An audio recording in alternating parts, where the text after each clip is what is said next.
when single father Daniel Hayes screamed, "Don't eat that dessert!" across an upscale restaurant, freezing CEO Victoria Lane mid-bite.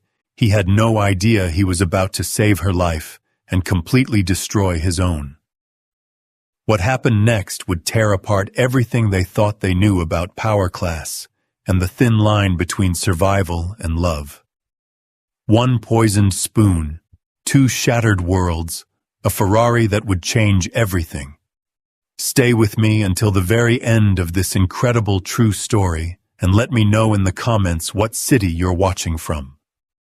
I want to see how far this amazing tale has traveled across the world. The fluorescent lights of Sterling and Associates' corporate tower buzzed with an electric tension. At 11:47 p.m., their harsh glare casting knife-sharp shadows across marble floors that gleamed like ice. Daniel Hayes dragged his mop across the polished surface, each stroke echoing through the empty corridors, like a heartbeat, steady, rhythmic, and completely unaware that this would be his last normal night on Earth. At 32, Daniel had perfected the art of invisibility. His weathered hands gripped the mop handle with the practiced efficiency of a man who understood that survival meant being seen but never noticed, heard but never remembered. His gray maintenance uniform, pressed despite its age, worn despite its dignity, carried the faint scent of industrial cleaner and desperation that only other working parents would recognize. "Daddy will be home soon, baby girl," he whispered to the creased photograph tucked behind his ID badge. 8-year-old Emma smiled back at him, from the worn edges her gap-toothed grin and wild curls a perfect mirror of the joy that had died with his wife Sarah 3 years, 4 months, and 16 days ago. But who was counting? The elevator dinged softly in the distance, an unusual sound that made Daniel's stomach clench with inexplicable dread. Something was wrong. In 3 years of night shifts, he'd learned to read this building like a book, and tonight felt different. Dangerous. The very air seemed to vibrate with the kind of tension that comes before lightning strikes. Unknown to Daniel, 23 floors above his methodical cleaning, Victoria Lane stood at floor-to-ceiling windows that reflected not just her image but the target painted invisibly on her back. At 29, she commanded Sterling and Associates with the ruthless precision of a general who'd won every battle but was slowly losing the war. Her reflection showed a woman who'd mastered the art of armor designer suits that fit like battle gear, perfectly styled auburn hair that never dared betray weakness, and green eyes that could freeze a boardroom with a single glance. But tonight, those same eyes betrayed something else: fear. The threatening note had arrived that morning, slipped between quarterly reports like a snake in silk sheets. Some acquisitions come with a price. Pay it or we'll collect another way. A concerned investor. Victoria's manicured fingers trembled almost imperceptibly as she touched the glass. 3 companies had tried to acquire Sterling and Associates in the past 6 months. 3 rejections had been delivered with the kind of corporate politeness that barely concealed warfare. And now someone was playing a different game entirely. "Ms. Lane." Her assistant Jennifer's voice crackled through the intercom like a lifeline. "Your dinner reservation tomorrow night. Should I confirm the security detail?" Victoria's reflection showed her grimace. Even Jennifer was scared now. "No. If I let them intimidate me into hiding, they've already won." "But ma'am, after the note this morning," I said no, and the words came out sharper than intended, cutting through the air like broken glass. Victoria softened her tone, but the steel remained. "Go home to your family, Jennifer. Some of us still can." The silence that followed felt heavy with unspoken fears and the weight of decisions that could mean life or death. In the depths of the building, Daniel worked with the methodical precision of a man whose world depended on routine. But tonight, routine felt like walking a tightrope over an abyss. The letter hidden in his locker seemed to burn through the metal, an eviction notice disguised as a friendly reminder that rent was increasing by 40% next month. 40%. The numbers might as well have been written in blood. He'd run the calculations 17 times during his dinner break, the same dinner Emma had packed for him, with a note that read, "You're the best daddy ever," in her careful second-grade handwriting. Each calculation led to the same terrifying conclusion. Even working 3 jobs, he couldn't make it work. Daniel pulled out his phone with hands that shook more than they should, scrolling through banking apps that showed numbers stark and unforgiving in blue digital light. Rent, utilities, groceries, Mrs. Patterson's babysitting fee, Emma's after-school program, her too small winter coat, the car payment on a Honda that wheezed but still ran barely. The math was simple and brutal. He was drowning, and the water was rising fast. But it was the conversation he'd overheard earlier that really terrified him. 2 executives in expensive suits talking about optimization and redundancy reduction and cutting the fat from maintenance staff. They'd walked past him like he was furniture, never imagining that the man with the mop might understand exactly what they meant. His job, this lifeline, this steady paycheck with health insurance that kept Emma safe, could disappear with a single memo. Meanwhile, Victoria stared at her reflection and saw not a successful CEO, but a woman who'd built her empire on a foundation that someone was now trying to blow up. The hostile Koamal takeover attempts were escalating. Marcus Rothwell, her former business partner turned bitter rival, had been circling like a shark for months. But the note suggested something darker, not just corporate warfare, but personal vengeance. She thought about the file locked in her safe, the one marked Rothwell evidence that contained proof of his illegal practices during their partnership, proof that could destroy him if it ever went public. Marcus knew she had it just like she knew he'd do anything to keep it buried. Her phone buzzed a text from an unknown number. "Beautiful view from the 23rd floor. Sleep well, Victoria." The blood in her veins turned to ice water. Someone was watching. Someone knew exactly where she was, exactly when she was vulnerable.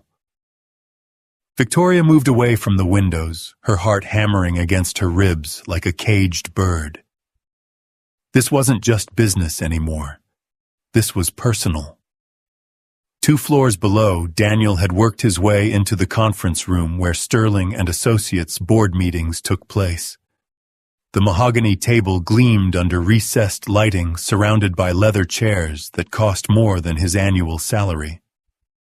But tonight, the room felt different, charged with an energy that made his skin crawl.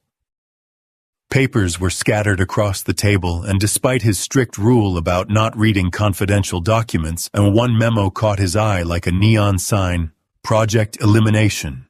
Phase 1 complete. Target acquired for final resolution." Daniel's blood turned to slush. He'd seen enough crime shows with Emma to recognize the language of violence when it was dressed up in corporate speak. Someone in this building, someone who sat in these expensive chairs and made life-or-death decisions, was planning something terrible. His hands trembled as he cleaned around the documents, his mind racing. Should he call someone who would believe a janitor who claimed to have stumbled across evidence of what murder corporate espionage?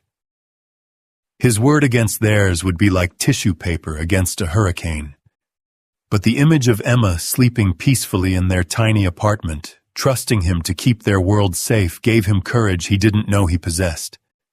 Whatever was happening here, whatever darkness was brewing in these marble halls, he couldn't just look the other way.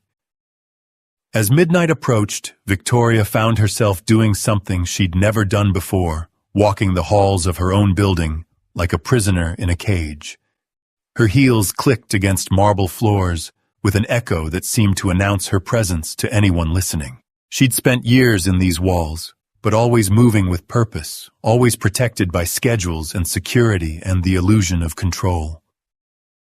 Tonight, she felt hunted. The building seemed to watch her with 1,000 hidden eyes, every shadow potentially concealing a threat. The fluorescent lights hummed overhead like warning sirens, and even the familiar scent of floor cleaner smelled different. Sharper, more chemical, more dangerous. On the 18th floor, she heard the soft sound of someone working and followed it like a moth to flame. Anything was better than the suffocating isolation of her office and the growing certainty that tomorrow night's dinner reservation might be her last. She discovered one of the maintenance crew, a man about her age, methodically mopping with the kind of focused attention that spoke of more than just professional pride. There was something almost meditative about his movements, a peace that Victoria envied with startling intensity. But when he looked up and saw her, his eyes held something that made her breath catch recognition.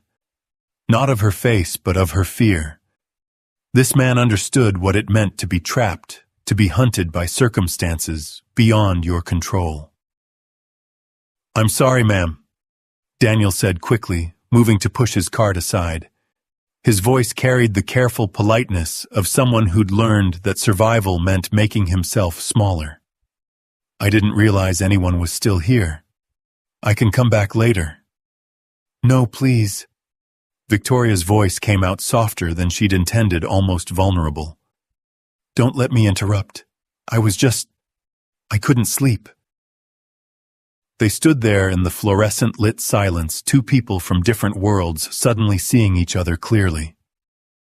Daniel noticed how her perfect composure was held together by sheer willpower, the way her hands trembled almost imperceptibly, and the fear she was trying so hard to hide.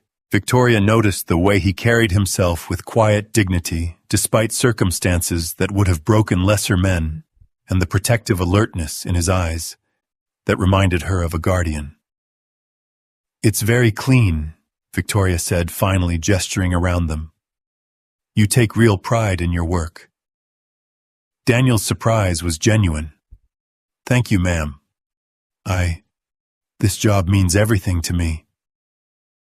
There was something in the way he said everything that hit Victoria like a physical blow, as if this minimum-wage job mopping floors was the difference between survival and catastrophe.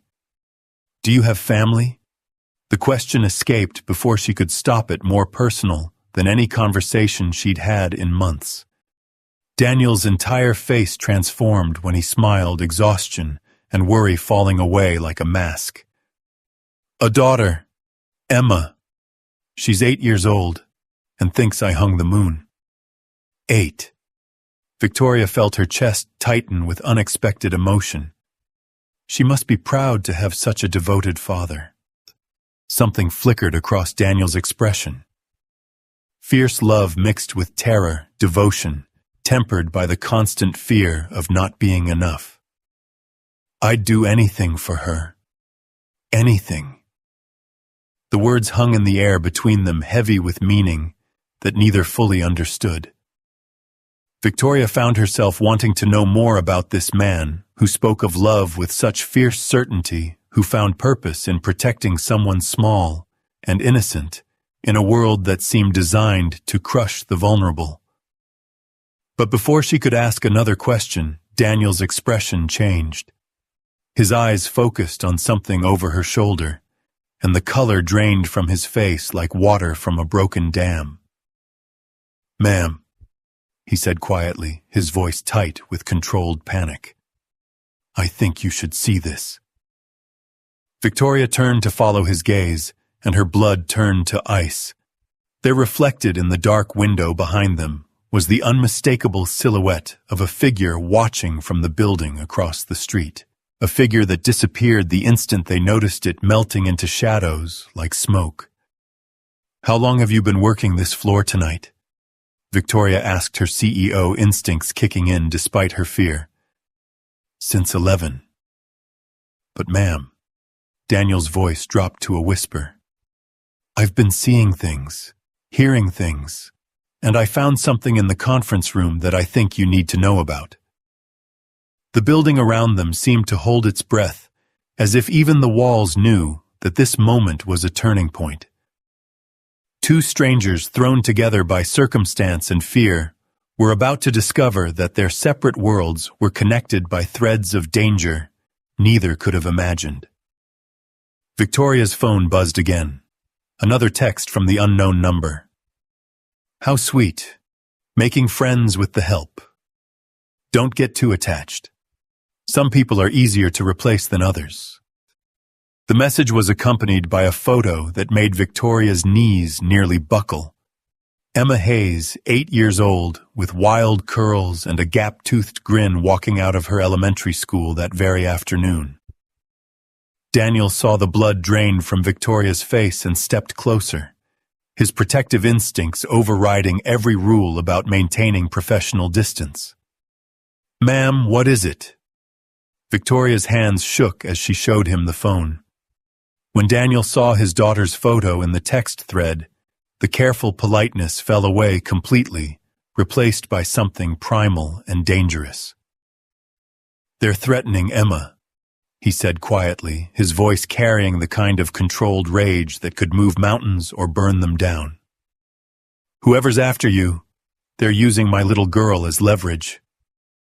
Victoria stared at this man, this janitor she'd barely noticed for 3 years, and suddenly understood that their fates had become intertwined in ways neither could have predicted. The corporate conspiracy threatening her empire and the financial desperation threatening his family were pieces of the same deadly puzzle. "Mr. Hayes, Daniel Hayes. Mr. Hayes, I think we need to talk. Because whoever's doing this, they've just made the biggest mistake of their lives." Victoria's green eyes blazed with the kind of fury that had built empires and destroyed enemies. "They threatened a child. My child now, too." The building settled around them, with a sound like a held breath finally being released.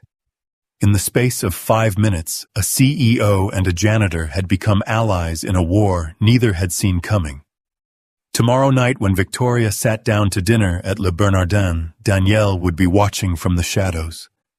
And when someone tried to poison her dessert, he'd be ready to risk everything, his job, his safety, his life, to save a woman who'd just become the most important thing standing between his daughter and danger. But tonight, they were just two frightened people in an empty building holding a phone that proved their enemies were closer than they'd ever imagined, and that the real battle was just beginning. The fluorescent lights hummed overhead like a countdown timer, marking the final hours before their ordinary lives would explode into extraordinary circumstances, and nothing would ever be the same again. The photograph of Emma on Victoria's phone screen burned itself into Daniel's retinas like a brand. His daughter's innocent smile, captured by a stranger with malicious intent, transformed him from a careful, invisible janitor into something far more dangerous. The protective fury that erupted in his chest was the kind that could drive a man to extraordinary acts or extraordinary mistakes. "When was this taken?" His voice had dropped to a whisper that somehow carried more menace than any shout. Victoria studied the metadata with the practiced efficiency of someone accustomed to analyzing threats. "Today, 3:47 p.m. right after school dismissal." Daniel's jaw clenched so hard Victoria could hear his teeth grinding. "Mrs. Patterson picks her up at 3:45. Every day. Same routine, same corner." His hands curled into fists that had never thrown a punch, but looked ready to learn. "They've been watching us, learning our patterns." "Mr. Hayes," Victoria's voice cut through his rage like ice water, "whoever's doing this isn't playing games. If they're willing to photograph a child, they're willing to do much worse." The words hung between them like a death sentence. Daniel's mind raced through every crime documentary he'd ever watched with Emma, every news story about children who'd disappeared, every parent's worst nightmare made flesh. But beneath the terror, something else was building, a cold, calculating anger that reminded Victoria uncomfortably of herself in a hostile boardroom.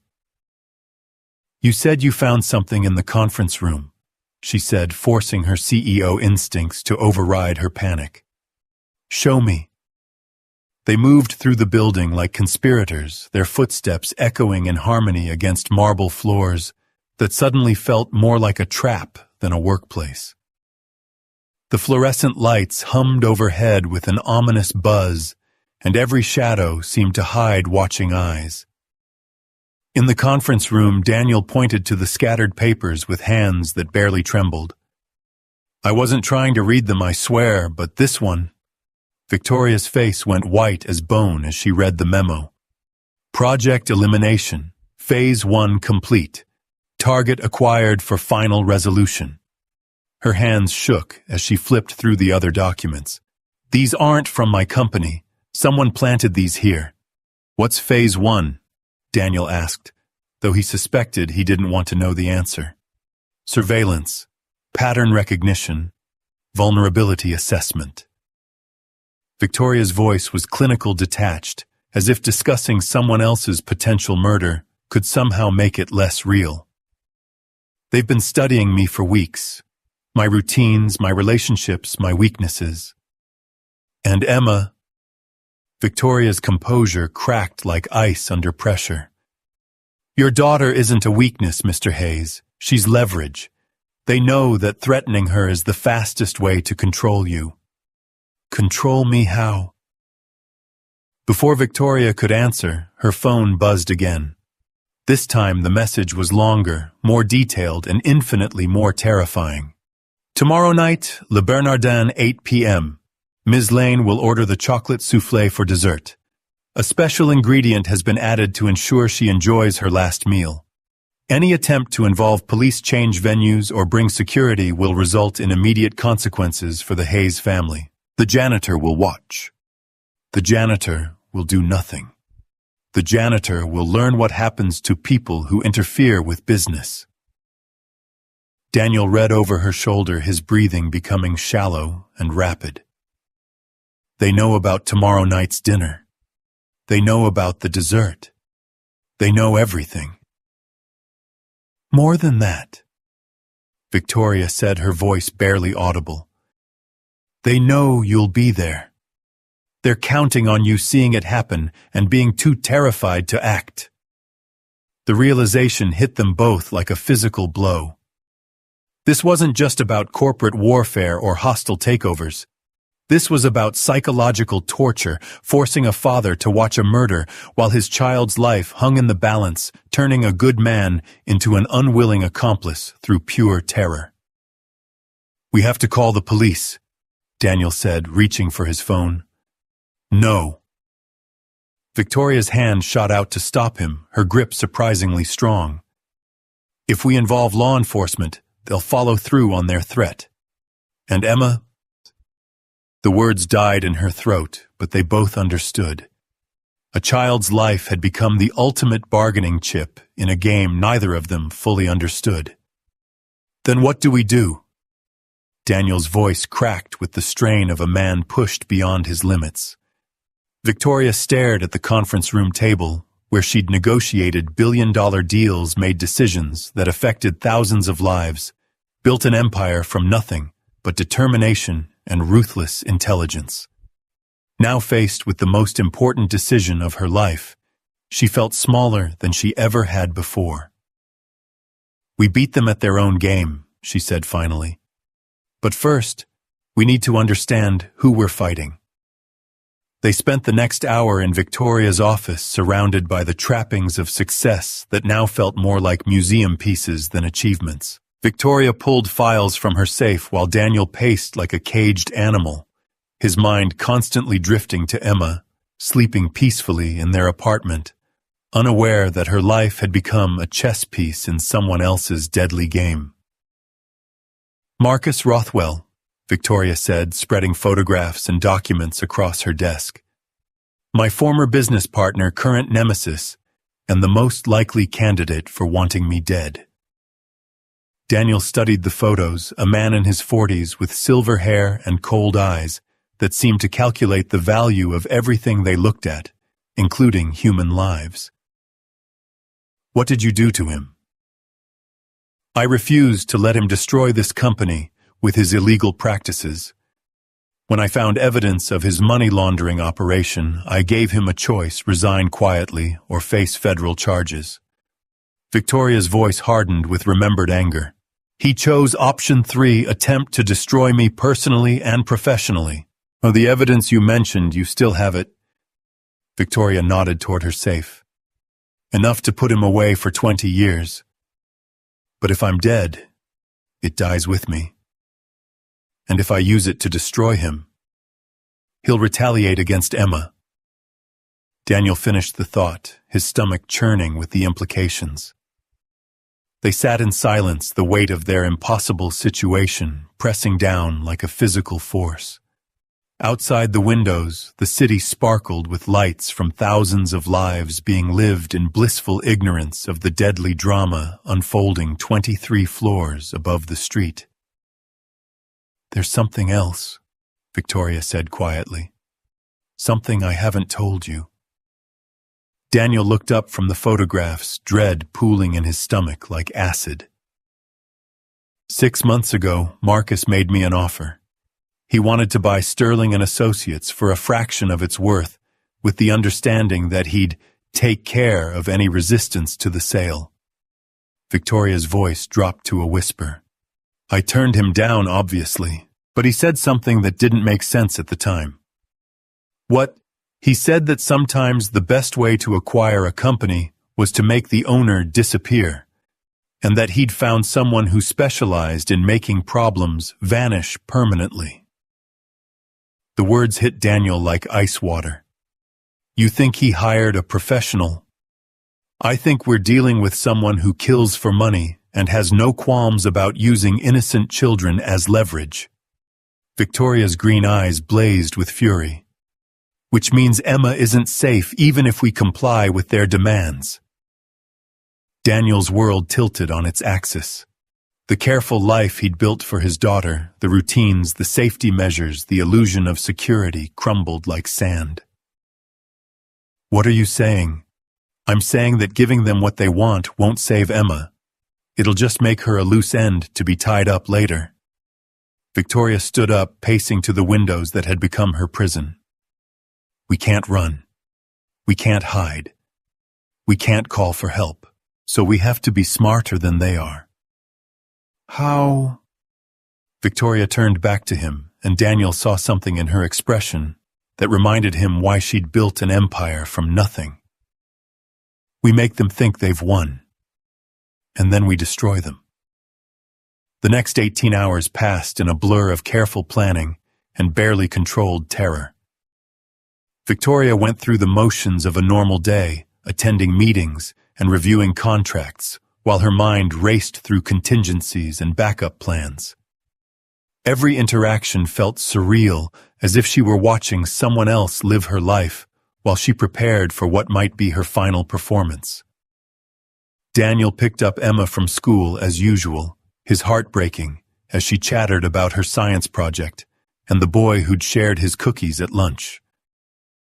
She had no idea that her father had spent the morning researching security companies and self-defense techniques online, that her innocent routine had been mapped by strangers with deadly intentions. Daddy, you seem sad today, Emma said as they walked to Mrs. Patterson's house. Did something happen at work? Daniel knelt down to her level, memorizing every detail of her face, the way her nose crinkled when she was concerned, the gap between her front teeth that made her lisp slightly when she said sad, the wild curls that refused to be tamed no matter how much he brushed them. Just grown-up stuff, baby girl. Nothing for you to worry about. Is it about money again? Emma's 8-year-old wisdom cut straight to the heart of their struggles. Because I don't need new shoes if it makes you sad.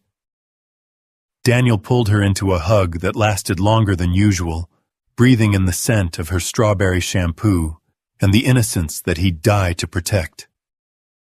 I love you more than all the stars in the sky, Emma Hayes. Don't you ever forget that. I love you more than all the cookies in the world, Daddy. Even chocolate chip ones.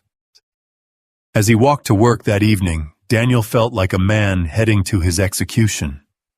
The building that had been his refuge for 3 years now loomed over him, like a monument to everything he was about to lose. But alongside the terror, something else burned in his chest, a determination forged from love and desperation that made him capable of things he'd never imagined. Victoria arrived at Le Bernardin at exactly 8 o'clock, dressed in an emerald green dress that complemented her eyes and probably cost more than Daniel's monthly salary.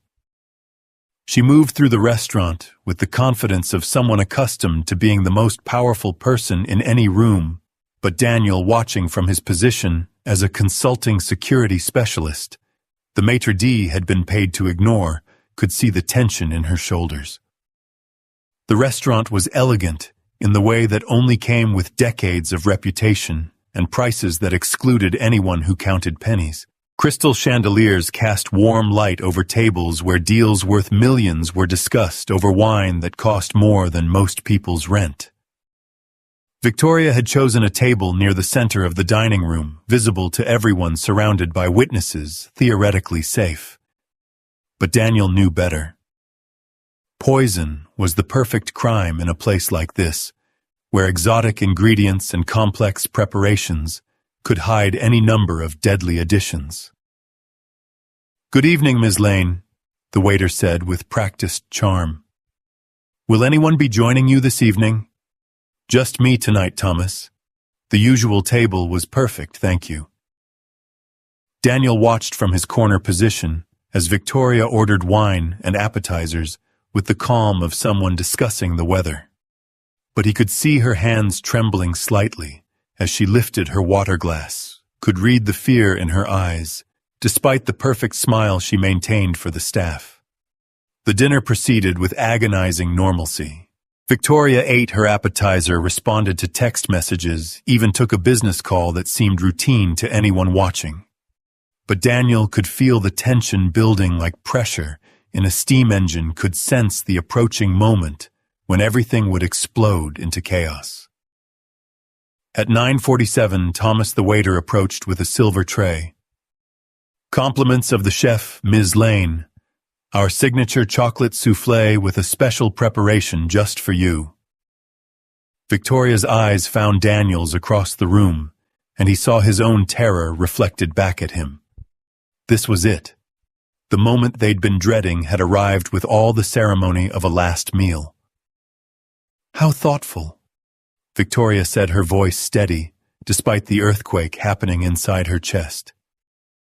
"It looks absolutely divine." Thomas set the dessert down with a flourish, the chocolate creation perfect in its presentation, dark, rich, and lethally beautiful. Steam rose from its center like incense at a funeral. "The chef wanted me to mention that this particular soufflé has been enhanced with a very rare ingredient," Thomas said with a smile that seemed innocent to everyone except the 2 people who understood its true meaning. "He's quite proud of the result." Victoria picked up her spoon, with hands that barely trembled, her training in corporate poker faces serving her well in what might be her final performance. The entire restaurant seemed to hold its breath as she lowered the spoon toward the dessert. Daniel's heart hammered against his ribs like a caged bird. Every instinct screamed at him to act, to leap across the room and knock the spoon from her hand, to shout a warning that would save her life and doom his daughter. The weight of Emma's photo in his pocket felt like a stone dragging him toward the bottom of an ocean. But as Victoria's spoon touched the soufflé, something in her expression changed. A flicker of defiance, a spark of the ruthless intelligence that had built her empire. She looked directly at Daniel, and her lips moved in words only he could read. "Trust me." Then Victoria Lane, CEO of Sterling & Associates, lifted the poisoned spoon toward her mouth, and Daniel Hayes realized that sometimes the only way to win an impossible game was to change the rules entirely. The dessert hung suspended on the spoon, like a tiny brown guillotine, and in that frozen moment between life and death, Daniel understood that their carefully laid plans were about to collide with a reality that neither of them had fully anticipated. Whatever happened next would determine not just whether Victoria lived or died, but whether Emma would grow up with a father or become another casualty in a war she never should have been part of. The restaurant continued its elegant dance around them, unaware that they were witnessing the climax of a drama that had been building for months, that the woman in the emerald dress was either about to die or about to turn the tables on enemies who thought they held all the cards. And in the shadows, watching it all unfold with the intensity of a man whose world hung in the balance, Daniel prepared to do something that would either save them both or destroy everything he'd ever cared about. The spoon trembled for the briefest moment at Victoria's lips before she made a decision that would either prove her brilliance or seal her fate. Instead of eating the soufflé, she suddenly clutched her throat and began coughing violently, her face contorting in apparent distress. "Water!" she gasped, loud enough for half the restaurant to hear. "Something's wrong." The elegant dining room erupted into controlled chaos as Thomas rushed forward. Other waiters appeared from nowhere, and concerned diners turned to stare at the unfolding drama. But Daniel saw what others missed, Victoria's eyes sharp and calculating, even as she performed her medical emergency, scanning the room for reactions that would reveal their enemy. "Call an ambulance!" someone shouted from a nearby table. "Is she choking?" another voice called out. Victoria continued her performance, knocking over her water glass and sending the untouched soufflé sliding across the white tablecloth. The chocolate dessert splattered onto the floor in a mess that looked almost like blood in the restaurant's romantic lighting. "Please step back," Thomas said, his professional composure cracking as other staff members surrounded Victoria's table. "Miss Lane, can you breathe? Should we call 911? Daniel watched from his corner, heart pounding, as Victoria's brilliant improvisation bought them precious time. By refusing to eat the dessert and creating a public scene, she'd forced their would-be killers into an impossible position. They couldn't complete their mission without exposing themselves, but they also couldn't simply walk away and try again later. "I'm feeling better," Victoria said after another minute of theatrical gasping. I think I just had a reaction to something. Maybe the wine." She pressed a hand to her chest, breathing heavily, but no longer appearing to be in mortal danger. The restaurant manager appeared at her elbow, his face pale with concern and liability. "Fears. Ms. Lane, we're so sorry. Should we call our physician?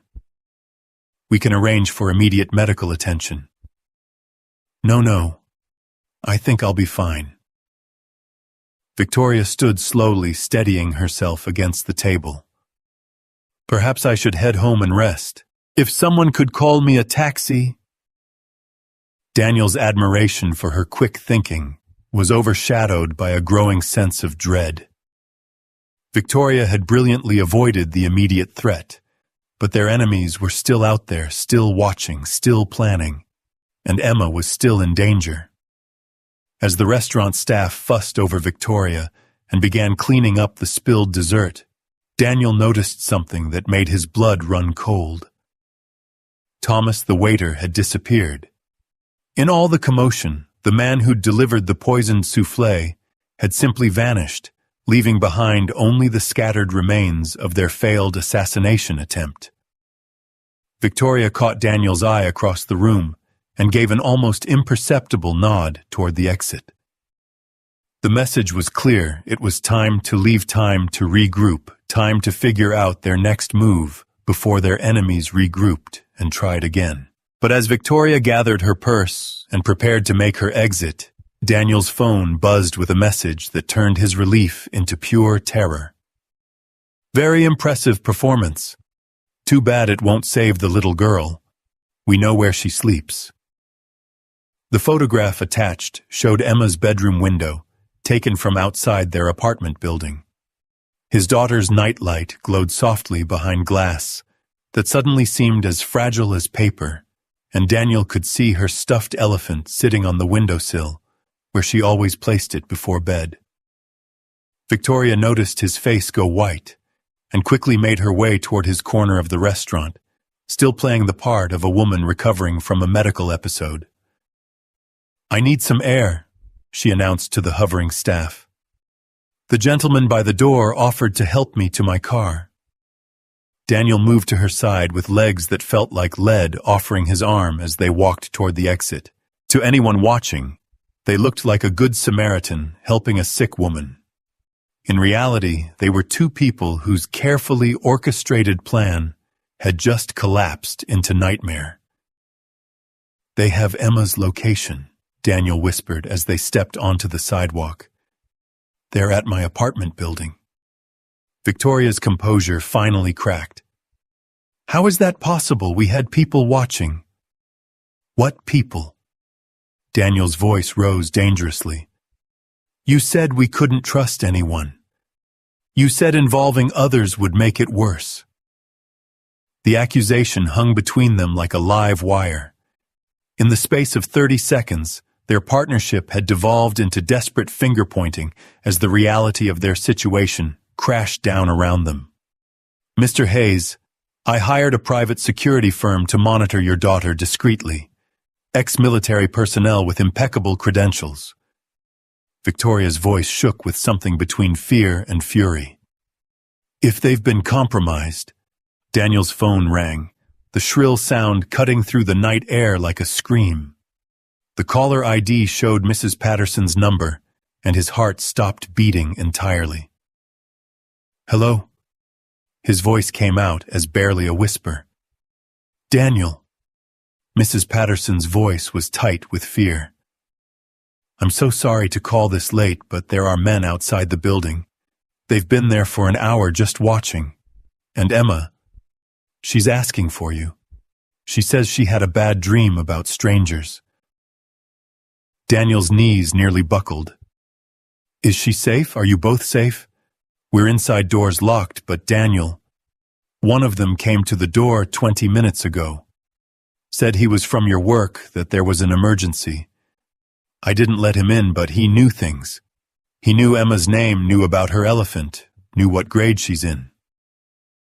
The world tilted sideways as Daniel processed the information. These weren't random criminals or even professional assassins operating from a distance. These were people who'd studied his family with the thoroughness of scientists who knew every detail of their lives, down to his daughter's favorite stuffed animal. "Mrs. Patterson, listen to me very carefully," Daniel said, forcing his voice to remain calm. "Take Emma into your bedroom and lock the door. Push furniture in front of it if you have to. Don't open it for anyone except me, and only after I give you our safety word." "What safety word?" Daniel's mind raced. "Strawberry. If I don't say strawberry, don't open the door, no matter what you hear." "Daniel, you're scaring me." "I know. I'm scared too, but I'm coming to get you both right now." Victoria had been listening to the conversation with growing horror, and as Daniel hung up, she grabbed his arm with surprising strength. "You can't go there," she said urgently. "It's obviously a trap. They're using Emma as bait to draw you out." "She's my daughter." Daniel's control finally snapped. "I don't care if it's a trap. I don't care if they kill me. I won't leave her alone and scared while men with guns watch her bedroom window. If you get yourself killed, what happens to Emma then?" The question hit Daniel like a physical blow. As much as he wanted to charge across the city like an avenging angel, Victoria was right. His death wouldn't save Emma, it would just leave her completely defenseless against people who viewed children as disposable tools. "Then what do we do?" His voice cracked with the weight of impossible choices. Victoria pulled out her phone and began typing with the speed of someone accustomed to making life or death decisions under pressure. "We use the one advantage they don't know we have, which is..." They think we're helpless. They think you're just a scared janitor, and I'm just a target waiting to die. Victoria's eyes blazed with the kind of fury that had built empires and destroyed enemies. They have no idea what they've actually unleashed. As Victoria made rapid phone calls in a voice that could command armies, Daniel realized he was seeing a side of her that few people ever witnessed. This wasn't the polished CEO who attended charity galas and gave measured interviews to financial magazines. This was the woman who'd clawed her way to the top of a ruthless industry, who'd survived corporate warfare that would have destroyed weaker people who'd learned to fight with weapons most people couldn't even recognize.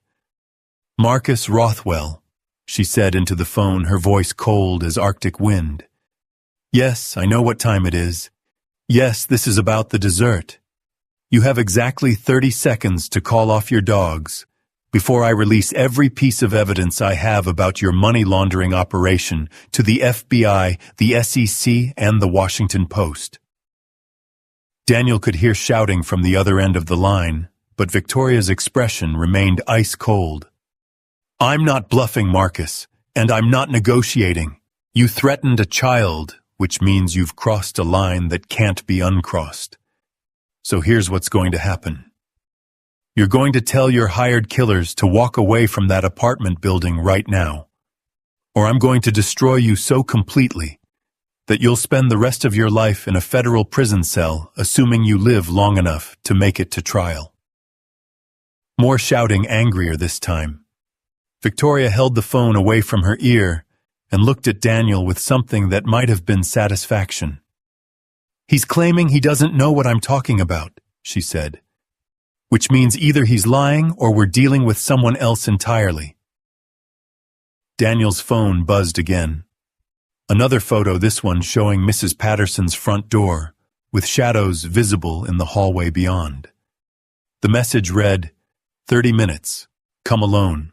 No police, no security, no clever CEO tricks, just a father who wants to see his daughter again." "It's not Rothwell," Daniel said, showing Victoria the message. "Whoever's doing this, they're watching us right now. They know we're together, know we've been talking to him." Victoria's face went pale as the implications hit her. "If it's not Marcus, then who?" Her phone rang before she could finish the thought. The caller ID showed her mother's number, which was strange enough at this hour to send ice through Victoria's veins. "Mom?" "Victoria, darling, I hope I'm not calling too late." Her mother's voice sounded perfectly normal, which somehow made it infinitely more terrifying. "I'm here with a friend of yours. He wanted to have a little chat." The phone was passed to someone else, and a man's voice came on the line, cultured, educated, and completely unfamiliar. "Ms. Lane, my name is Dr. Jonathan Ashford. I believe you know my work, even if you don't know my name." Victoria's blood turned to slush. Dr. Jonathan Ashford was a legend in corporate circles, a man who specialized in solving problems for high-net-worth clients who needed obstacles removed with absolute discretion. He was rumored to have connections in intelligence agencies, organized crime, and legitimate businesses across 3 continents. People like Marcus Rothwell hired consultants and lawyers. People with much deeper pockets and much darker needs hired Dr. Ashford. "What do you want?" Victoria's voice came out steadier than she felt. "What I've always wanted, Ms. Lane. To complete the contract I was hired to fulfill. Your death specifically, but accomplished in a way that appears accidental or natural. The poisoned dessert was elegant, but your little performance this evening has forced me to adjust my methods. If you hurt my mother, your mother is perfectly safe, as is young Emma Hayes, as long as everyone follows instructions precisely. You see, I'm not interested in harming innocent people. I'm simply a businessman fulfilling the terms of a very lucrative contract." Daniel leaned closer to the phone, his hands clenched into fists. "What kind of businessman threatens children?" Dr. Ashford chuckled, a sound like ice cracking. The kind who understands that leverage is more effective than violence, Mr. Hayes. Your daughter isn't in danger because I want to hurt her. She's in danger because her father's protective instincts make him predictable, and predictable people are easy to control. Who hired you? Victoria demanded. Now that Ms. Lane would be unprofessional. Let's simply say that someone with substantial resources wants your company, and you've proven remarkably resistant to more conventional acquisition methods. The pieces clicked into place in Victoria's mind like tumblers in a lock. The Yamamoto Group. They've been trying to break into the American market for 2 years. I neither confirm nor deny any client relationships. What I will tell you is that your death needs to appear accidental, which means that simply shooting you in a restaurant would be counterproductive to everyone's interests. Daniel's phone buzzed with another message, this one a video that made his heart stop entirely. Emma was visible through Mrs. Patterson's living room window, sitting on the couch in her pajamas, completely unaware that men with night vision equipment were watching her every movement. You see, Mr. Hayes, we're not monsters, Dr. Ashford continued. Your daughter is perfectly safe as long as her father makes intelligent decisions.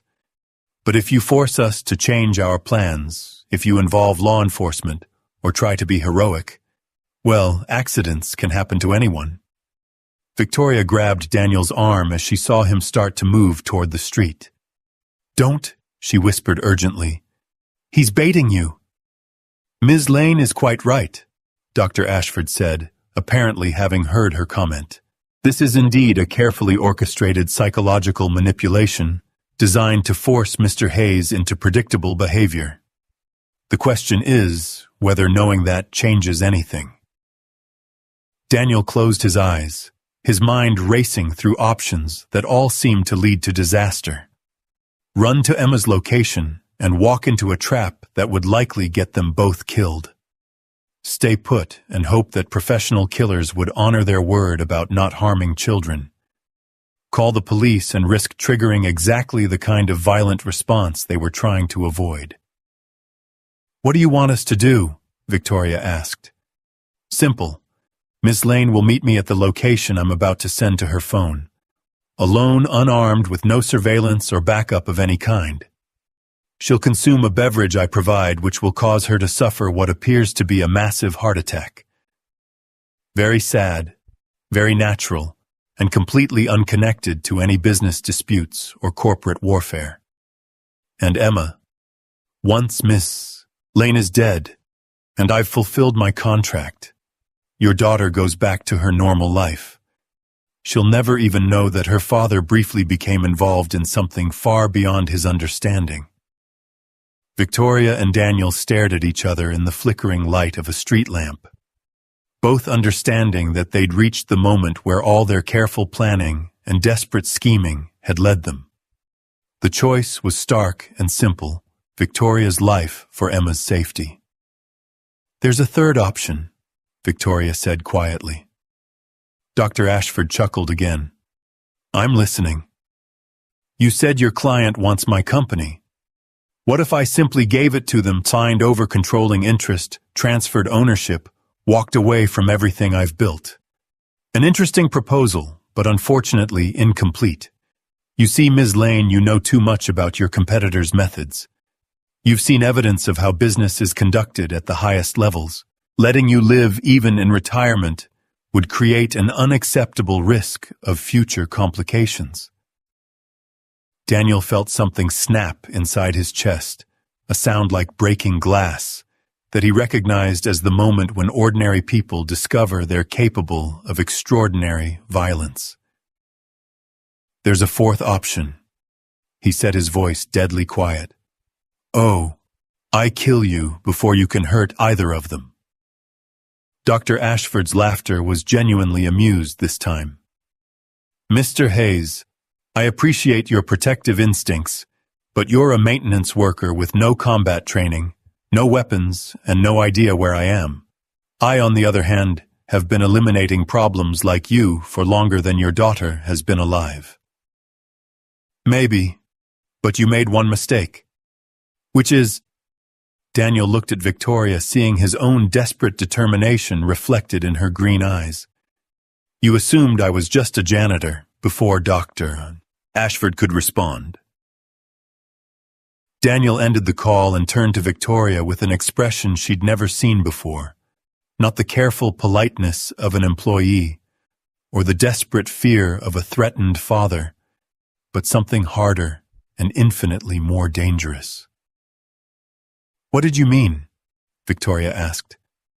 I meant that I lied on my job application 3 years ago. Daniel's voice was steady now, calm in a way that reminded Victoria of soldiers in movies. I wasn't just studying engineering at community college. I was also serving in the Army Reserve, and I spent 18 months in Afghanistan as part of a military police unit. Victoria stared at him as pieces of the puzzle rearranged themselves in her mind. You have combat experience. I have experience finding people who don't want to be found and neutralizing threats to civilians. Daniel pulled out his phone and began scrolling through contacts she'd never seen him access.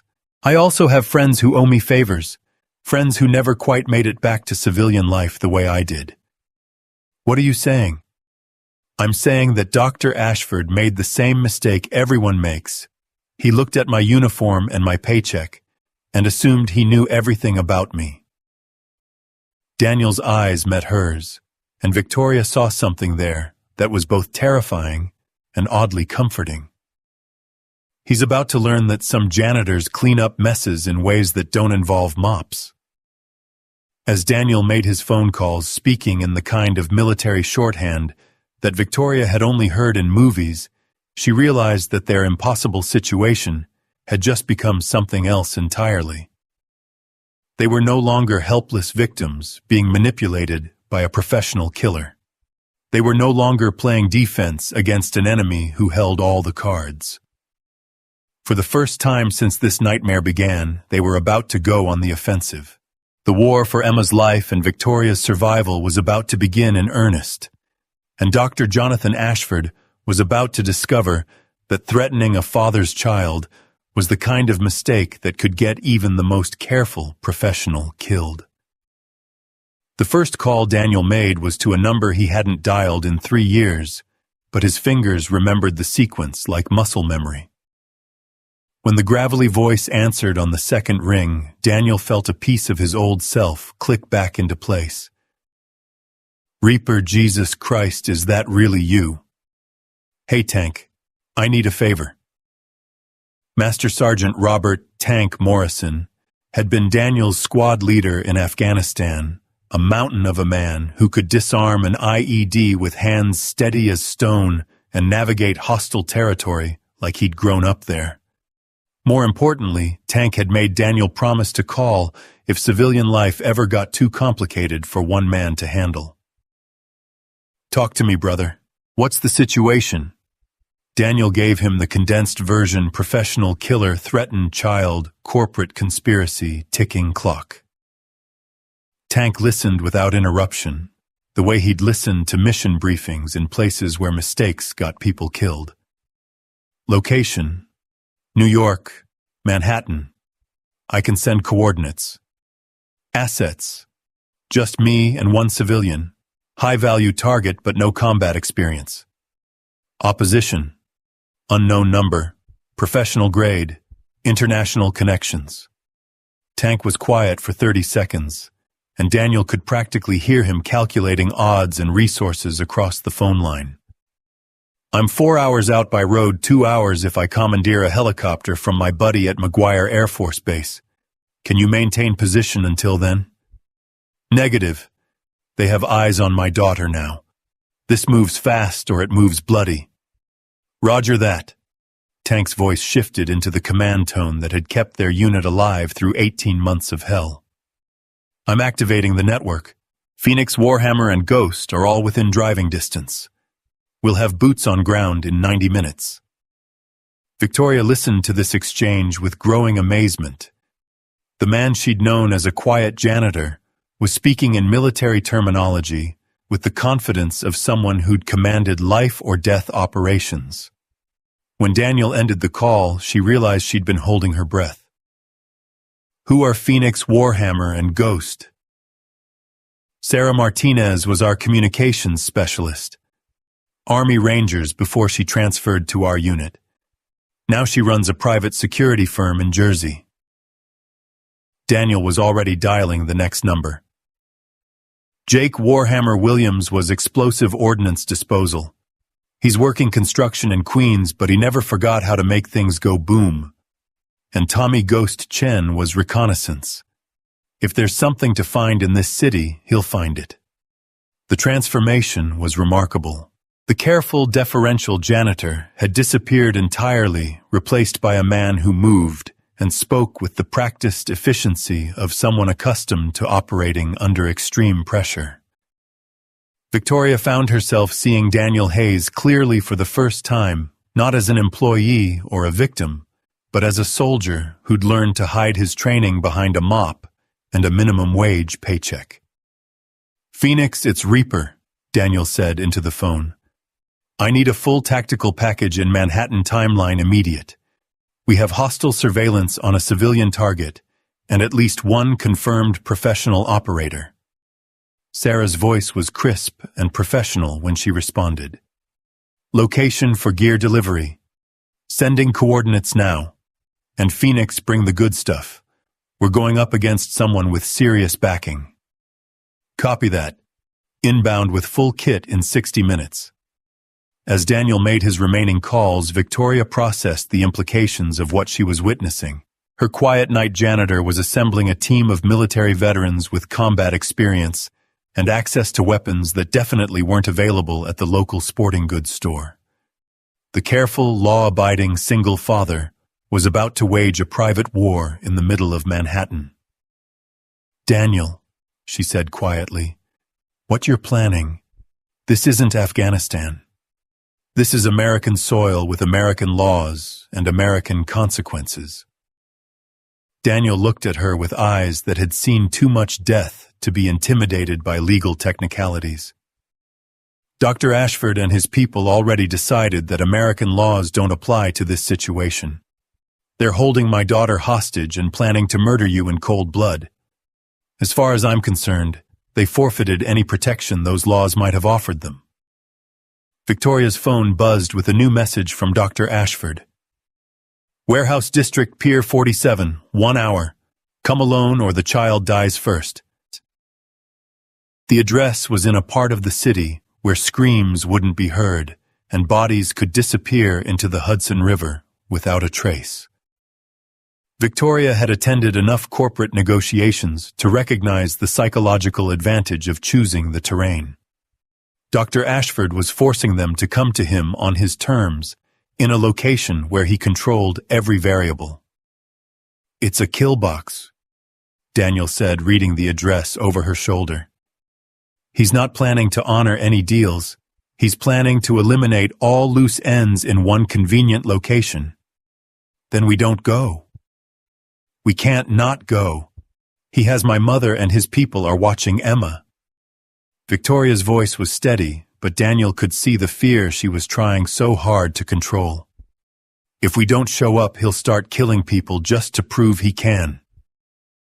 Daniel's phone rang again. Tank's voice came through with the background noise of what sounded like helicopters. Change of plans, Reaper. Ghost did some electronic reconnaissance on your Dr. Ashford. This guy's not just connected, he's officially non-existent. No records, no fingerprints, no digital footprint that goes back more than 5 years. Meaning he's either a foreign intelligence asset or he's so deep in the Black Ops world that he might as well be. Either way, you're not dealing with a civilian contractor. You're dealing with someone who has government-level resources and zero accountability. Victoria felt the last of her hope crumble. Bad enough to be hunted by a professional killer, but if Dr. Ashford had intelligence agency backing, they were fighting an enemy with unlimited resources and no legal constraints. It gets worse, Tank continued. Phoenix intercepted communications suggesting this isn't just about your CEO friend. Word is someone paid big money to make this look like the opening move in a larger operation. They want Sterling and Associates, but they also want to send a message to other American companies about what happens when they refuse foreign acquisition offers. Daniel absorbed this information with the calm of someone who'd faced impossible odds before. So we're not just saving Victoria and Emma, we're preventing an act of economic terrorism. Bingo. Which means if you pull this off, you'll have some very grateful people in very high places. And if you don't, we all disappear and this never happened. Roger that. Victoria listened to this exchange with growing disbelief. In the space of 2 hours, her quiet corporate world had exploded into something that sounded like the plot of a spy thriller. Foreign agents, economic terrorism, black ops assassins, it was too much to process, too surreal to be happening to a woman whose biggest worry that morning had been a quarterly earnings report. But Emma's face in those surveillance photos was real. Her mother's frightened voice on the phone was real. And the man standing beside her, methodically preparing for a war she couldn't have imagined, was very real. "What do you need from me?" she asked.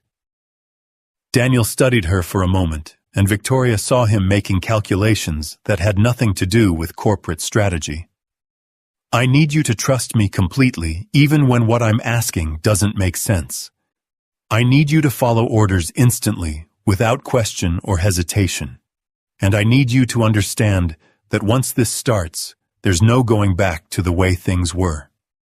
Victoria thought about her perfectly ordered life board meetings and profit margins, charity galas, and business dinners, the safe, predictable world she'd built around herself, like armor. Then she thought about Dr. Ashford's voice, cold and professional, as he discussed her murder like a routine business transaction. "What's the plan?" Daniel's smile was sharp as a blade. "We give Dr. Ashford exactly what he's expecting. A terrified CEO and a desperate father walking into his trap with no weapons, no backup, and no hope. That sounds like suicide. Only if he realizes it's not true." The next hour passed in a blur of preparation that Victoria would remember for the rest of her life, assuming she lived long enough to have memories. Sarah. Phoenix Martinez arrived in an unmarked van loaded with equipment that looked like it belonged in a war zone. She was a compact woman with intelligent eyes and the kind of controlled movements that suggested coiled springs. "Reaper," she said, embracing Daniel like a sister. "Thought I'd never see you suiting up again." "Thought I wouldn't either. But sometimes the war finds you whether you're ready or not." Phoenix looked Victoria up and down with professional assessment. "Your principal, Victoria Lane, CEO, no combat experience but smart and brave enough to get us this far." "Ma'am," Phoenix extended a hand with surprising gentleness.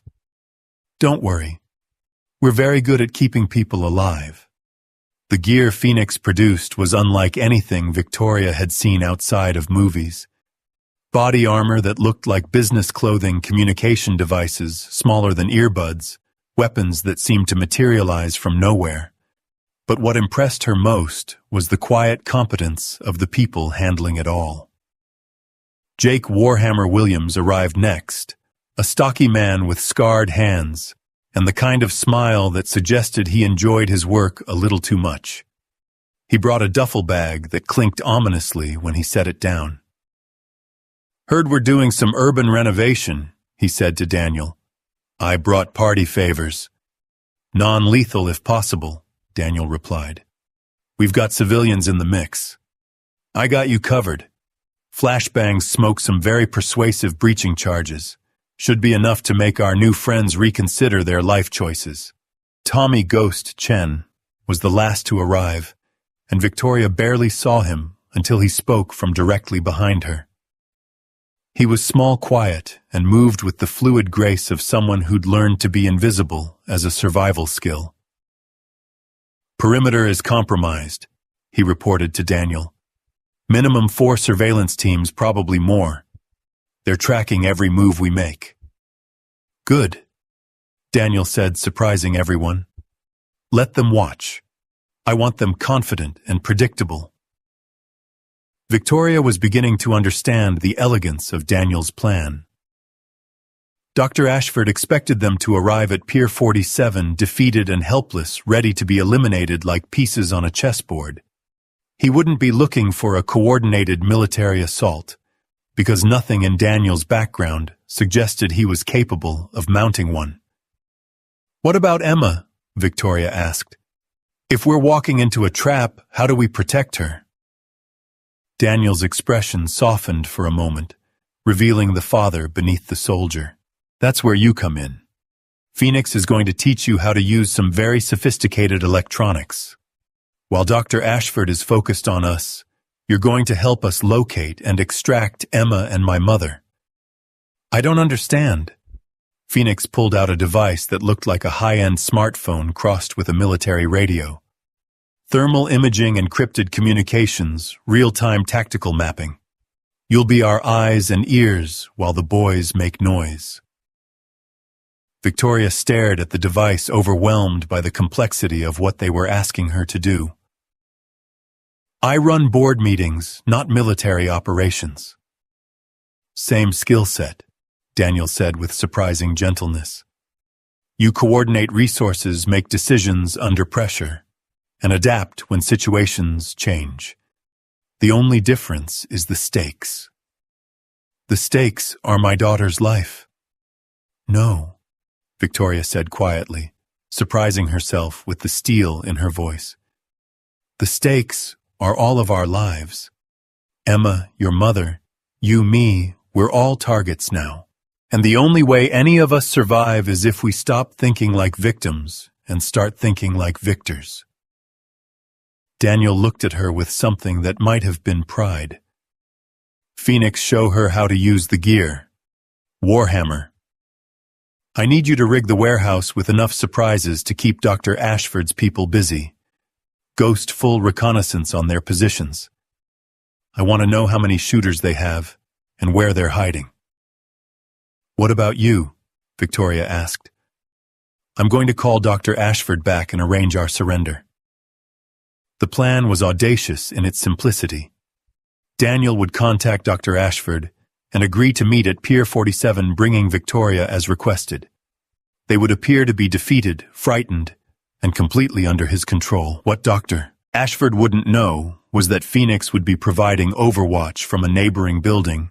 Warhammer would have rigged the warehouse with enough explosive surprises to level the block, and Ghost would be moving through the shadows like a deadly specter. Victoria's role was the most crucial and most dangerous. Using Phoenix's equipment, she would locate Emma and Daniel's mother while appearing to be nothing more than a terrified CEO waiting to die. When the shooting started, and Daniel assured her it would start, she would guide the extraction team to the hostages, while Daniel and his team neutralized the threats. How do you know it will work? Victoria asked, as Phoenix strapped nearly invisible armor beneath her dress. I don't, Daniel admitted, but Dr. Ashford made one crucial mistake. He assumed that threatening Emma would make me predictable and controllable. Instead, it just reminded me who I used to be before I became someone who counted every penny and worried about rent increases. Victoria saw something dangerous flicker behind Daniel's eyes, a glimpse of the soldier who'd survived combat tours and come home to build a quiet life around his daughter's safety. Dr. Ashford had awakened something that had been sleeping for 3 years, and Victoria suspected their enemy had no idea what kind of force he'd unleashed. Daniel, she said quietly, what happens after this is over, assuming we all survive? I don't know, he admitted. I never thought past keeping Emma safe. I have, Victoria said, surprising both of them. I've been thinking about what it means to have employees who are willing to risk everything to protect their families, about what it says about a company when its CEO discovers that the man who cleans her floors is braver and more capable than any executive she's ever hired. Daniel looked at her with confusion. "What are you saying?" "I'm saying that if we survive this, I want to offer you a job that doesn't involve mopping floors. Something that uses the skills you've been hiding behind a janitor's uniform." "Victoria I, head of corporate security," she continued. "Salary to match your actual qualifications, benefits that will let Emma go to any college she wants, and the kind of work that might actually be worthy of the man who's about to risk his life to save mine." Daniel stared at her, and Victoria saw the exact moment when he allowed himself to imagine a future beyond the next few hours. A future where Emma didn't have to worry about whether they could afford school supplies, where he didn't have to work 3 jobs to keep their heads above water, where his military experience became an asset instead of something to hide on job applications. "Ask me again tomorrow," he said finally, assuming we're both alive to have the conversation. Phoenix finished adjusting Victoria's equipment and stepped back with professional satisfaction. "You're wired for sound, and video thermal imaging is calibrated, and the panic button will bring the cavalry running. Try not to get shot." "Try not to get shot," Victoria repeated. "Great advice. Why didn't I think of that?" Daniel's phone rang. Dr. Ashford's number appeared on the screen like a death sentence. "Time to go," Daniel said, answering the call. "Dr. Ashford, we're ready to meet your terms." "Excellent. I do appreciate reasonable people. Pier 47 warehouse entrance 15 minutes. What about the hostages?" "They'll be returned unharmed once our business is concluded. You have my word." Daniel looked at Victoria, and she saw her own thoughts reflected in his eyes. Dr. Ashford's word was worth exactly nothing. The man who'd threatened a child and planned to murder them both in cold blood had no intention of letting anyone walk away from this meeting. But that was fine, because Daniel Hayes, former military police protective father and man who'd spent 3 years pretending to be less than he was, had no intention of letting Dr. Ashford walk away either. The war for Emma's life was about to begin, and Victoria realized that despite the terror coursing through her veins, she'd never felt more alive. Tomorrow, if they survived, she would wake up in a world where a single father's courage had saved not just his daughter, but potentially prevented an act of international terrorism disguised as corporate acquisition. Tonight, she was about to discover whether the man who cleaned her floors was capable of cleaning up a mess that threatened to destroy everything they both held dear. The warehouse district loomed ahead of them like a concrete maze designed for violence, and somewhere in that maze, Dr. Jonathan Ashford was waiting with enough firepower to eliminate every witness to his carefully orchestrated crime. But he was about to learn that some janitors specialized in taking out trash that fought back. The warehouse at Pier 47 squatted against the Hudson River like a concrete beast, its broken windows staring out at the dark water with empty malevolence. Victoria felt the weight of Phoenix's equipment beneath her dress as she and Daniel approached the rusted entrance, every step echoing against wet pavement that gleamed like oil under the sparse streetlights. "Remember," Daniel whispered, his voice barely audible through the communication device hidden in her ear. "You're terrified but compliant. Let them think you've given up." Victoria nodded, though her heart was hammering so hard she was certain Dr. Ashford would hear it from inside the building. The thermal imaging device disguised as a phone showed at least 12 heat signatures scattered throughout the warehouse, more than they'd expected, but not enough to change the plan. The entrance door stood slightly ajar, light spilling out like blood from a wound. Daniel reached for the handle with hands that looked steady, but Victoria could see the slight tremor that revealed his own fear. Not for himself, she realized, but for Emma, who was somewhere in that concrete maze trusting her father to bring her home safe. "After you, Ms. Lane," Dr. Ashford's cultured voice called from somewhere in the shadows beyond the door. "Mr. Hayes, please keep your hands visible." They stepped into the warehouse and Victoria's breath caught in her throat. The space was enormous, filled with shipping containers stacked like metal building blocks, creating a labyrinth of blind corners and hidden passages. Overhead, ancient fluorescent lights flickered with irregular rhythms, casting dancing shadows that could hide an army. Dr. Ashford emerged from behind a container 30 feet away, and Victoria's first thought was how ordinary he looked. Medium height, silver hair, expensive suit, he could have been any corporate executive attending a business dinner. Only his eyes betrayed his true nature, cold and calculating as a snake's. Punctual. I appreciate that in people who are about to die.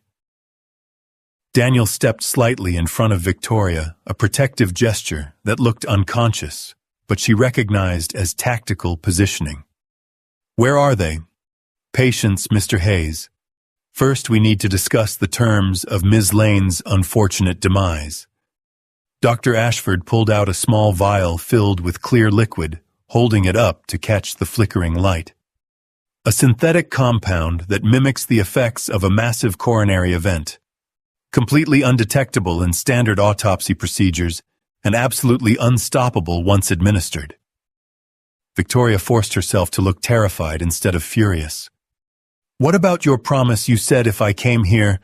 "I said your mother and the child would be unharmed. I never said anything about letting them go." Dr. Ashford's smile was razor thin. "They'll serve as insurance against Mr. Hayes developing any heroic impulses." That was the signal Daniel had been waiting for. His hand moved to his jacket pocket in a gesture that looked like nervous fidgeting, but was actually activating a transmitter that would alert his team to begin the assault. "You don't have to do this," Daniel said, playing his part perfectly. "Take the company, take whatever you want, but let them go." "Oh, but I do have to do this, Mr. Hayes. You see, Ms. Lane knows too much about my client's acquisition methods, and you've seen too much to be allowed to simply walk away." Victoria's thermal imaging device was showing movement throughout the warehouse. Ghost positioning himself for the first strike. Warhammer approaching the container where Emma and Victoria's mother were being held. Phoenix preparing to provide sniper support from her position across the street. "However," Dr. Ashford continued, "I'm not without mercy. Ms. Lane's death will be quick and relatively painless. And Mr. Hayes, you'll have the comfort of knowing that your daughter will be adopted by a very nice family in Eastern Europe who specialize in providing new identities for children whose parents have become inconvenient." The words hit Daniel like physical blows, but Victoria saw something deadly flicker behind his eyes. Dr. Ashford had just made his second crucial mistake, the first being threatening Emma at all, the second being describing her fate in enough detail to guarantee that Daniel would never stop hunting him, no matter what happened in this warehouse. "You're insane," Victoria said, letting real emotion bleed into her voice. "I'm practical. Now if you'll please drink this." Dr. Ashford held out the vial. "We can conclude our business, and I can be back in Geneva by tomorrow evening." And Victoria reached for the vial with hands that shook just enough to look convincing. But as her fingers closed around the glass, Daniel's voice cut through the warehouse like a blade. "Emma Strawberry." The warehouse exploded into chaos. The first explosion came from the eastern wall, where Warhammer had placed charges designed to create maximum noise and confusion without bringing down the building. The blast shattered windows and sent shipping containers rocking like toys, while brilliant white light flooded the space as military-grade flares turned night into blazing day. Victoria threw herself behind the nearest container as Dr. Ashford's men opened fire, their muzzle flashes creating a deadly light show in the smoke-filled air. She could hear Daniel shouting commands, Phoenix's rifle cracking from her overwatch position, and somewhere in the chaos, a child's voice calling for her daddy. "Emma!" Daniel's voice roared over the gunfire. "Stay down, baby girl. Daddy's coming." Victoria activated her thermal imaging and began moving through the maze of containers, following the heat signatures that Phoenix had identified as their targets. Her business heels weren't designed for combat, but she kicked them off and ran barefoot across concrete that was now littered with broken glass and spent shell casings. Ghost materialized beside her like a shadow. Given form, his movements so quiet she didn't realize he was there until he spoke. "Hostages are in Container 7 Alpha 30 meters northwest. 2 guards, both armed, both focused on the main fight." Victoria nodded and followed him through the maze, her heart hammering, as explosions continued to rock the warehouse. Daniel's plan was working. Dr. Ashford's men were so focused on the frontal assault that they weren't watching their flanks. Container 7 Alpha was a standard shipping container that had been converted into a makeshift prison cell. Through the thermal imaging, Victoria could see 3 heat signatures inside 2 small and huddled together, one larger and moving with the nervous energy of a guard, trying to decide whether to stay with his prisoners or join the fight. Ghost produced a device that looked like a sophisticated can opener and began working on the container's lock. 60 seconds, he whispered. Victoria positioned herself to provide cover, though she'd never fired a gun in her life, and wasn't sure she could if the moment came. But as she heard Emma's frightened voice through the metal walls, she discovered that protective instincts could overcome a lifetime of peaceful living. "Mama Victoria's here, sweetie," she called softly, using the name Emma had given her during their brief meeting at the office. "We're going to get you out." "Is my daddy okay?" Emma's voice was small and scared, but not broken. "Your daddy is being very brave," Victoria replied, her throat tight with emotion she didn't expect. "He's coming to get you." Ghost's device clicked, and the container door swung open. Victoria's mother stumbled out first, her designer clothes torn, but her eyes blazing with fury instead of fear. "Victoria, thank God. They said they were going to—" "Later, Mom. Right now we need to move." Emma appeared in the doorway, and Victoria's heart broke at the sight of her. 8 years old, still in her pajamas, clutching her stuffed elephant like a lifeline. But her eyes were alert and intelligent, and when she saw Victoria, she managed a brave smile. "Mama Victoria, you came to save me." Victoria swept the little girl into her arms, surprised by how natural it felt to hold her. "Of course I did, sweetheart. That's what families do." Ghost was already moving toward the exit route he'd mapped, but Victoria heard something that made her blood freeze, Daniel's voice distorted by pain and fury. "Ashford. Let's finish this." Through the smoke and chaos, Victoria could see the 2 men facing each other in the center of the warehouse. Dr. Ashford held a gun, while Daniel appeared to be unarmed, but Victoria recognized the stance her newly revealed soldier had taken. He was preparing for hand-to-hand combat, drawing his enemy into range where superior firepower wouldn't matter. "You should have stayed invisible, Mr. Hayes," Dr. Ashford called out, his cultured voice echoing off the container walls. "Janitors don't get to play hero." "You're right," Daniel replied, circling slowly as years of military training reasserted itself. "But fathers do." Dr. Ashford raised his weapon, but Daniel was already moving. 3 years of mopping floors had kept him in better shape than his enemy realized, and muscle memory from Afghanistan guided his movements as he closed the distance in a blur of controlled violence. The gun fired, but Daniel had anticipated the shot, dropping and rolling as the bullet sparked off concrete. He came up inside Dr. Ashford's guard, and Victoria heard the distinctive sound of breaking bones as Daniel's training took over. "That's for threatening my daughter," Daniel said as Dr. Ashford hit the ground. The fight was over in less than 30 seconds. Dr. Ashford lay unconscious on the warehouse floor, while Daniel stood over him breathing hard, but victorious. Around them, the sounds of battle were fading as Phoenix and Warhammer finished mopping up the remaining threats. "Daddy!" Emma broke free from Victoria's arms and ran toward her father, her stuffed elephant bouncing behind her. Daniel caught her in a hug that seemed to last forever, his face buried in her wild curls, as 3 years of carefully controlled emotions finally broke free. "I was so scared, Daddy, but I knew you'd come. You always come. Always." Daniel whispered, his voice thick with tears he'd been holding back since this nightmare began. "I will always come for you, baby girl." Victoria watched the reunion with tears streaming down her own face, suddenly understanding something that all her corporate success had never taught her. This was what winning actually looked like, not profit margins or market share, but a father holding his daughter safe in his arms while the world burned down around them. "Ma'am," Phoenix approached with professional satisfaction. "Area secure. All hostiles neutralized or in custody. Local PD and federal agents are inbound." Victoria nodded, then looked at Dr. Ashford's unconscious form.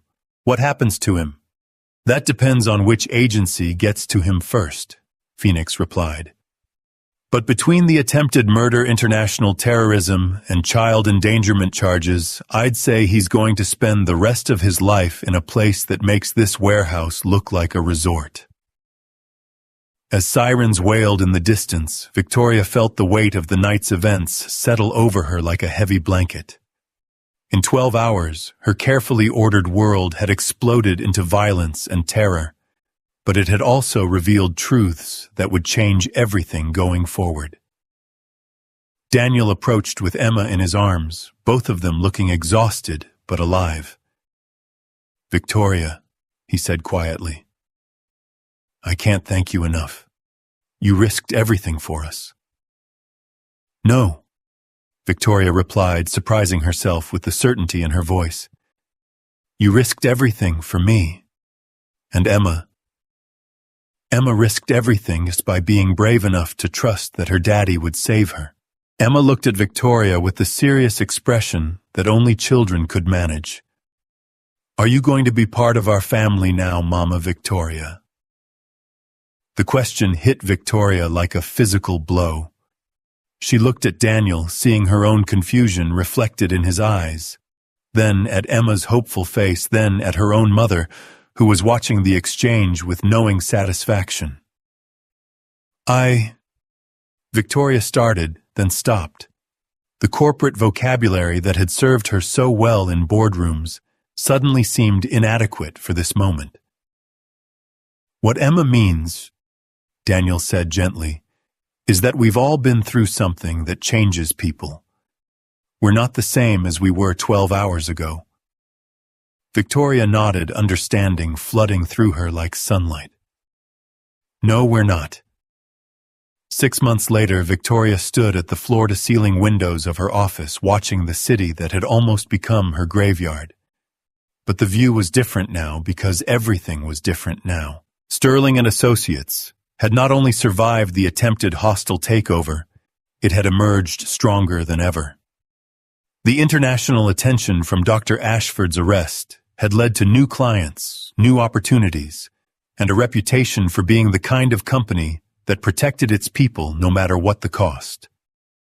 Daniel Hayes, former janitor and current head of corporate security, knocked on her door with the same politeness he'd always shown, but now it came with the confidence of a man who'd found his proper place in the world.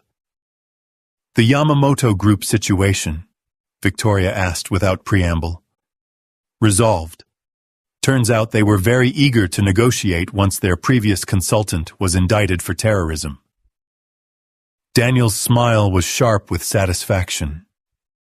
"They've agreed to our terms for the joint venture, and they're paying a substantial penalty for their previous acquisition methods. And Dr. Ashford, sentenced to life without parole. Federal prison, maximum security, no possibility of escape or early release." Daniel's expression darkened slightly. The judge was particularly unimpressed with the child endangerment charges. Victoria nodded, then gestured toward the chair across from her desk. Sit. We need to talk about something else. Daniel settled into the chair with the easy grace he'd developed over the past 6 months. The transformation had been remarkable: designer suits instead of maintenance uniforms, an office on the executive floor instead of a supply closet, and most importantly, the confidence that came from using his real skills instead of hiding them. Emma's science fair project. Victoria smiled. Among other things, she asked me to help her with the presentation on career changes and personal growth. She picked an interesting topic. She picked an interesting subject to interview. Victoria leaned back in her chair. According to her research, some of the most successful people in business are those who've learned to adapt when circumstances change dramatically. Daniel chuckled. 8-year-olds can be surprisingly wise. Speaking of wise 8-year-olds, she also asked me something yesterday that I've been thinking about. Which was... Victoria felt her heart speed up slightly, the same way it had during those terrifying moments in the warehouse. She asked when I was going to officially become part of the family. The words hung in the air between them, like a bridge neither was sure they were ready to cross. 6 months of working together, of family dinners where Emma insisted Mama Victoria had to attend, of gradually building something that looked remarkably like the life Victoria had never dared to imagine. Victoria, Daniel said carefully. Emma's been through a lot. Sometimes she gets confused about relationships and boundaries. Does she? Victoria stood up and moved to the windows, looking down at the street where normal people lived, normal lives without corporate conspiracies or assassination attempts. Because I've been wondering if maybe she sees something that the adults in the room are too scared to acknowledge. Daniel joined her at the window, and Victoria could feel the warmth of his presence like sunlight. What are you saying?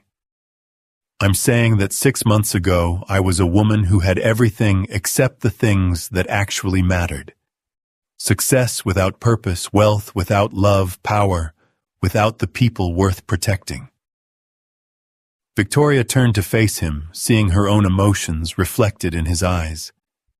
And then a single father with the courage to save my life taught me what I'd been missing. Victoria, I'm also saying that Emma needs a mother. You deserve someone who understands what you risked for people you barely knew. And I've discovered that the family I never thought I wanted has been right in front of me this whole time. Daniel stared at her for a long moment, and Victoria could see him processing the implications of what she was suggesting.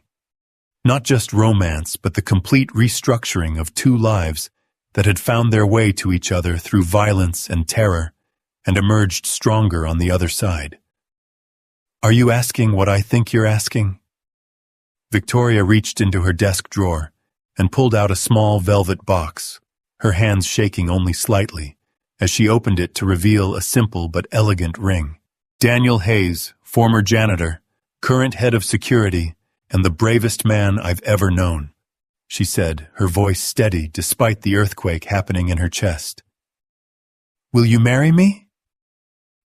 Daniel's laughter was rich and genuine, filled with joy, instead of the careful politeness she'd known for so long. Most women wait for the man to propose. Most women aren't CEOs who've learned that sometimes you have to take charge of your own happiness. Victoria smiled, feeling lighter than she had in years. Besides, Emma helped me pick out the ring. She said it had to be perfect for her daddy. Daniel took the ring from the box with hands that trembled slightly, studying it in the afternoon light streaming through the windows. She helped you pick this out. She's been planning this proposal for 3 months. Apparently, 8-year-old girls are much better at reading romantic tension than the adults experiencing it. In that case, Daniel said, slipping the ring onto his finger with a smile that could have powered the entire building. I can't possibly say no. Emma would never forgive me. Victoria kissed him, then there in her office overlooking the city that had almost killed them both, and realized that sometimes the best things in life came disguised as the worst. Terror had become love, desperation had become strength, and a chance encounter between a CEO and a janitor had become the foundation for a family that none of them had seen coming. 6 months later, on a perfect spring afternoon in Central Park, Victoria Lane became Victoria Hayes in a ceremony attended by Tank Phoenix Warhammer Ghost and approximately 50 other people whose lives had been touched by their story. Emma served as maid of honor, wearing a dress that matched her new mother's and carrying her stuffed elephant as something borrowed. During the reception, as Victoria danced with her husband, while their daughter spun in circles nearby, she caught sight of a familiar figure in the crowd. A young woman in a maintenance uniform watching the celebration with the same careful invisibility that Victoria remembered from her own past. Victoria excused herself from the dance floor and approached the woman with a smile that held no trace of the arrogance she'd once worn like armor. "I'm Victoria Hayes," she said, extending her hand. "I don't think we've met." The woman looked surprised to be acknowledged. "Maria Santos, ma'am. I clean the offices at Sterling & Associates, night shift." "How long have you been with the company, Maria?" "6 months, ma'am. It's a good job, steady." Victoria heard the echo of Daniel's words from that night in the office, the careful gratitude of someone who'd learned not to ask for more than survival. "Do you have family, Maria?" Maria's face lit up with the same transformation Victoria had seen in Daniel when he spoke about Emma. "2 boys. Miguel is 10, Carlos is 7. They're good kids." Victoria nodded, making mental notes about school districts and after-school programs and the kind of opportunities that every child deserved. "Maria, would you be interested in hearing about some other positions at Sterling & Associates? We're always looking for people who take pride in their work, and I have a feeling you might have skills we haven't discovered yet." As Victoria watched hope bloom in Maria's eyes, she understood that their story wasn't ending with this wedding. It was beginning a new chapter 1 where the lessons learned in that warehouse would ripple outward to touch other lives, other families, other single parents who just needed someone to see past their uniforms to the people underneath.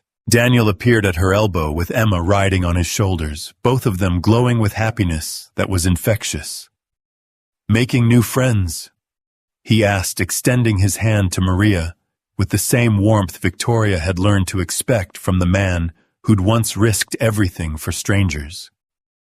"Actually," Victoria said, her arm slipping around her husband's waist as naturally as breathing. "I think I'm expanding the family." Emma clapped her hands from her perch on Daniel's shoulders. "The more the merrier, that's what Daddy always says." As the sun set over Central Park, painting the sky in shades of gold and pink, Victoria Hayes looked around at the life she'd never planned but couldn't imagine living without. A husband who'd taught her that true strength came from protecting the people you love. A daughter who'd shown her that family wasn't just about blood, but about choosing to love someone enough to fight for them, and a future filled with possibilities she was only beginning to understand.